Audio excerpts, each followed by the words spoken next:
The patrolling night watchman banged his wooden clappers in a rhythm. The sound spread into the high pillar houses. Fang Yuan opened his dry eyelids while his heart silently thought, it's already the hour before dawn. The spring rain outside has stopped.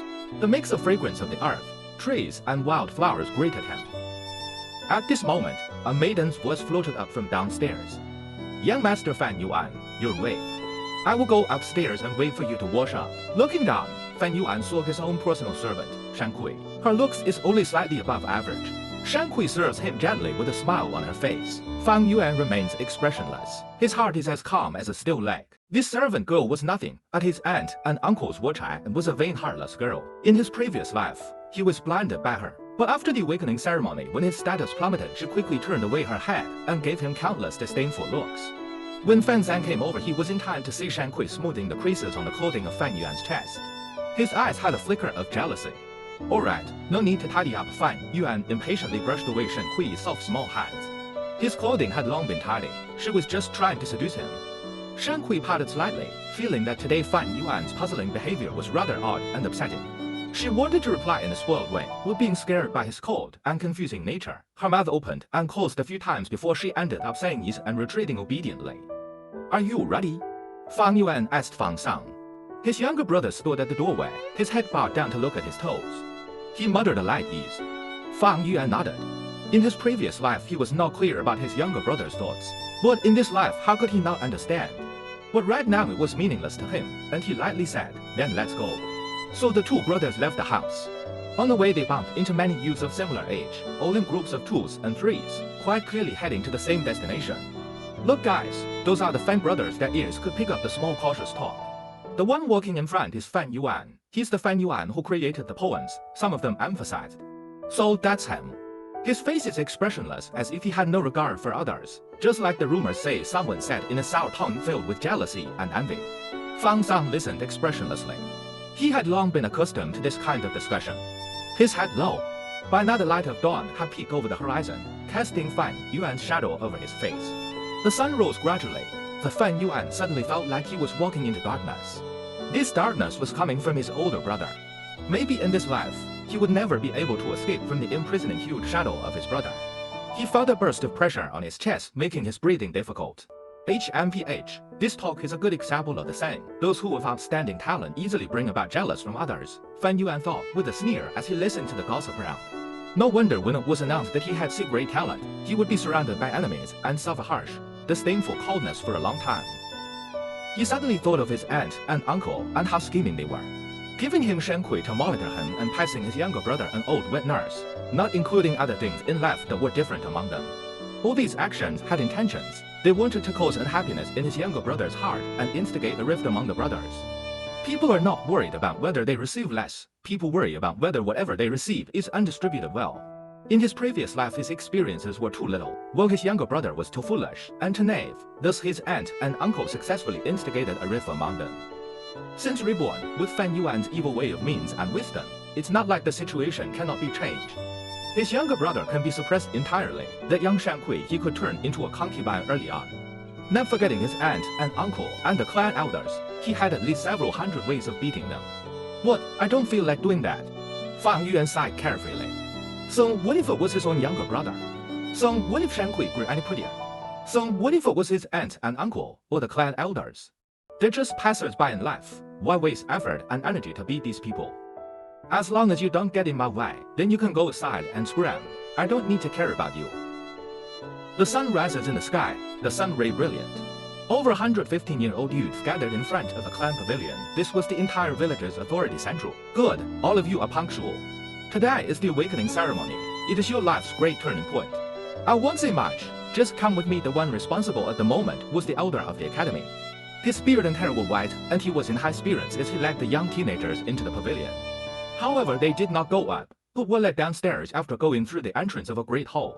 Following down a constructed stone ladder, they went into an underground cave. The group of youths made surprised and amazed noises. The underground cave was beautiful, the elder said. Hundreds of years ago, the Gu Yue clan came to King Ma Mountain and settled down after migrating from the central lands to the south border. It was when they found the spirit spring in this underground cave. This spirit spring produces a large number of primeval stones. It could be said that this was the foundation of the Gu Yue village. They walked several hundred steps. It got darker, and the sounds of water were faintly heard after turning around the corner. A 3-wide underground river greeted them. Opposite the river was a sea of flowers. The moon orchid is food for a lot of Gu. This flower sea could be said as the clan's biggest cultivation medium. The new sight opened the young teenagers' eyes. Each one of them had a light radiating from their gaze with excited and anxious feelings. All right, listen as I call your names. Those who were called must walk through this river to the opposite bank. Walk as far as you can. Of course, the further you go, the better it is. Are you all clear? The elder said. The first person, Gu Yue Bo. The elder held the name list and called out. The river was wide, but not deep. It covered up to a youth's kneecaps. Chanbo's face was full of seriousness as he stepped into the flower sea ashore. As he did so, he could feel an invisible pressure, as if there was a wall in front of him that he could not see, blocking him from walking forward. During this moment, the flowers at his feet suddenly gave off a weak wan light. The light gathered around Chanbo and entered his body. For a moment, Chanbo felt the pressure drop. The invisible wall blocking him suddenly felt softer. With this, Chanbo gritted his teeth and mustered his strength, walking forward. He tried to force his way in stiffly, yet after 3 steps the wall in front of him hardened again back to the state before. Thus he could not walk any further. As he watched this, the elder sighed.